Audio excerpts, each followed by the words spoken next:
Good evening बच्चों। Good evening sir. कैसे हो आप लोग? अच्छे से।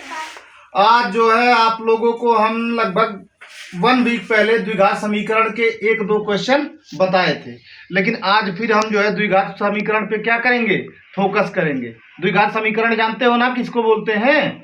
जिस चीज को हम ax² + bx + c = 0 के फॉर्म में लिख सके वो क्या होता है? द्विघात समीकरण। ठीक है, तो ये आपका 3 क्वेश्चन है, इसको हम लोग सॉल्व करेंगे।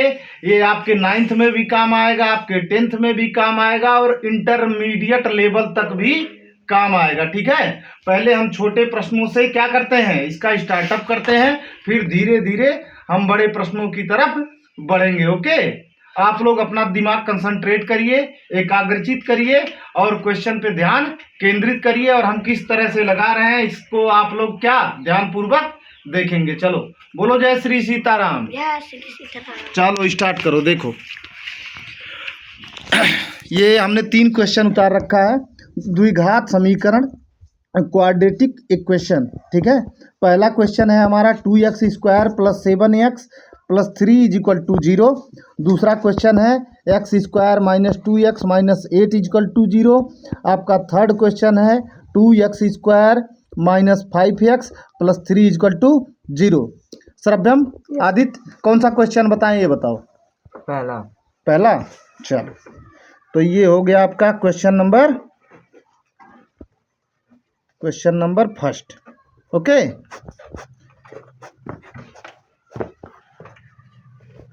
टू x² + 7x + 3 = 0, यही है ना जी।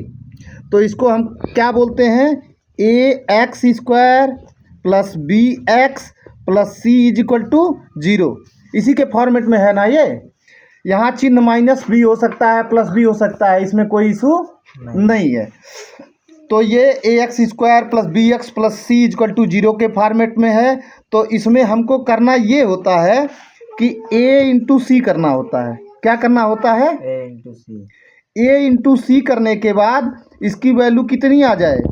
b के बराबर आ जाए।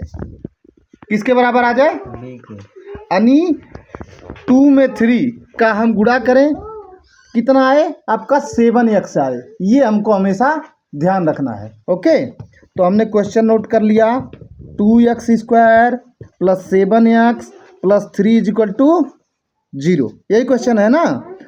तो 2x में 3 का गुणा करें तो कितना होगा? 2x² × 3 करेंगे तो कितना होगा? 6x²। इस 6x² को अगर हमको लिखना हो तो हम ऐसे भी तो लिख सकते हैं, 6x + x लिख सकते हैं। हाँ। जोड़ेंगे तो कितना हो जाएगा? 7x, यानी b के बराबर हो जाएगा। नहीं हो जाएगा? और गुणा करेंगे तो किसके बराबर हो जाएगा? a और c के बराबर हो जाएगा। इन दोनों की वैल्यू बराबर हो जाएगी। देखो 6x में अगर x का गुणा करें तो 6x² आ जाएगा, यानी a और c की वैल्यू। और अगर जोड़ें तो कितना हो जाएगा? 7x हो जाएगा। 7x। ठीक है जी। तो इसको कैसे लिखेंगे हम? 2x² + 6x + x। 6x और x को जोड़ेंगे तो कितना हो जाएगा? 7x। और 6x और x में गुणा कर दें तो इन दोनों के बराबर हो जाएगा। हो जाएगा कि नहीं? क्लियर है? अब फिर क्या है? +3 है = 0। ओके, तो यहाँ फिर हम क्या लिख सकते हैं? यहाँ देखो 2x कॉमन कर सकते हैं। कॉमन कर सकते हैं कि नहीं? तो 2x यहाँ कॉमन लिया तो यहाँ कितना बचा? x नहीं बचा, x। और x पे पावर 2 है आपका, तो एक पावर को हमने बाहर निकाल लिया तो एक पावर आपका अंदर आ गया। तो x, अब यहाँ तो हमने 2x निकाल लिया है, तो यहाँ कितना बचेगा? 6 कैसे बचेगा? 4 कैसे बचेगा? 6 से 3 बचेगा। Okay, clear.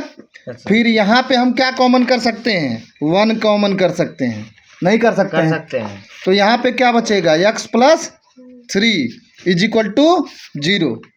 अब देखो यहाँ x + 3 है, यहाँ भी x + 3 है, तो हम क्या कॉमन कर सकते हैं? x + 3 दोनों में है ना, दोनों पक्षों में है ना x प्लस 3, तो हमने कॉमन कर लिया। अब यहाँ क्या बचा, यहाँ क्या बचा हमारा 2x plus 1 is equal to 0, यही हुआ ना जी। ये तो पूरा हमने क्या कर दिया, सॉल्व कर दिया।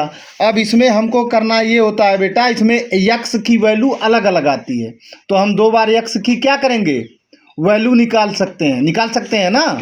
और इसी को हम लोग आगे जाओगे, आगे पढ़ोगे तो कहता है द्विघात समीकरण के शून्यक को निकालिए। क्या निकालना होता है, शून्यक को निकालना होता है। तो ये चीज़ आगे हम आपको समझाएंगे। अभी फ़िलहाल क्या करोगे आप, एक बार x प्लस 3 इजकल टू 0 और एक बार 2x प्लस 1 इजकल टू 0 करेंगे। ऐसे करेंगे, देखो x प्लस 3 इजकल टू एक बार कितना होगा, 0 होगा, तो x बराबर कितना होगा, -3, नहीं हो जाएगा यहाँ से। और फिर क्या करेंगे, यहाँ पे 2x plus 1 is equal to 0, तो 2x इजकल टू कितना हो जाएगा, +1 को इधर लाएंगे -1, तो x इजकल टू कितना हो जाएगा, इस 2 को क्या कर सकते हैं 1/2, नहीं हो जाएगा, डिवाइड नहीं हो जाएगा। तो x की वैल्यू 2 निकल गई, एक तो -3 और x की वैल्यू -1/2। क्लियर है, यहाँ कोई कंफ्यूजन है आप लोगों को। अब इसी पे हम दूसरा क्वेश्चन कोई बताएं, कोई बताओ, कोई मुश्किल लग रहा हो तो।